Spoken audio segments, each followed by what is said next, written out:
Have you ever wondered how a single moment, a choice, an idea, or even a mistake, can change the course of history?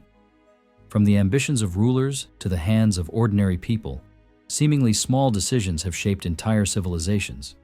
History, as we know it, is not a grand, preordained narrative. It is the sum of countless turning points, some deliberate, others accidental. Today we journey through the forgotten chapters of time to uncover how small moments created the empires, revolutions, and progress that define our world. We begin in Mesopotamia, often called the cradle of civilization. Over 10,000 years ago, early humans transitioned from nomadic life to agriculture, a shift so monumental it became known as the agricultural revolution. But why here? Why then? The answer lies in a small, humble grain, barley. Easy to cultivate and store, barley became the cornerstone of survival for early Mesopotamian farmers. A single decision, to settle near fertile riverbanks and grow this crop, sparked a chain reaction. With food security came population growth. Villages became cities, cities became kingdoms. Trade networks expanded, and written language emerged to record transactions. Barley wasn't just a crop. It was the lifeblood of what would become the world's first empire, Sumer. This one crop, planted by hands now long forgotten, laid the foundation for urbanization, governance, and trade. Without barley, perhaps the great cities of Babylon and Ur might never have existed. The Mongol Empire, spanning from China to Europe, was the largest contiguous empire in history. Yet, few know how this vast dominion began.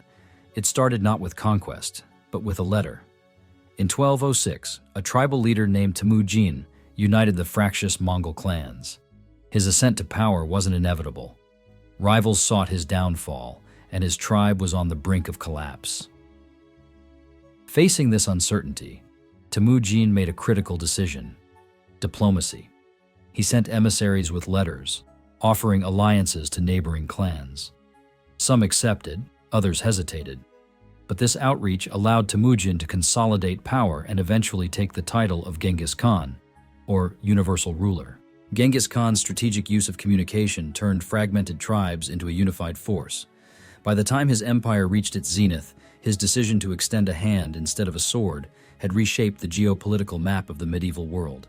Sometimes history pivots on quiet moments in workshops and laboratories. The Industrial Revolution, a period of unparalleled change, was one such era. Among its many innovations, one stands out: the perfection of iron smelting. In 1709, a little-known ironmaster named Abraham Darby experimented with a cheaper, more efficient way to produce iron. Using coke instead of charcoal, Darby's method reduced costs and increased production. At first, this breakthrough seemed modest, affecting only local ironworks. But as word spread, Darby's innovation revolutionized industries from construction to transportation. The steam engines, railways, and factories that powered the modern age all relied on this refined iron. Darby couldn't have foreseen the immense consequences of his work, yet his quiet determination to improve a single process became a turning point that fueled modern civilization.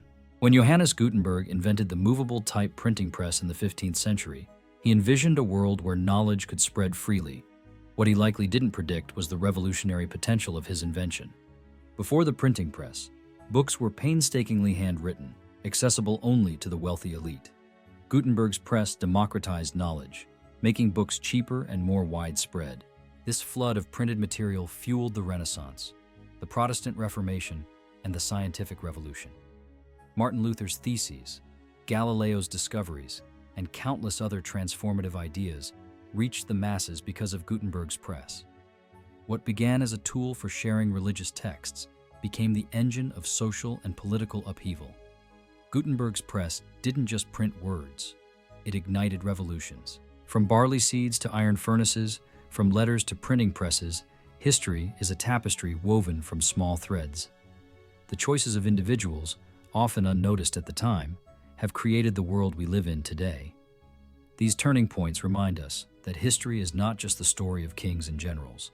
It is the story of inventors, farmers, thinkers, and dreamers. It is a story of us. And as we make choices in our own lives, who knows? Perhaps one of us will create the next turning point, one that echoes through the ages.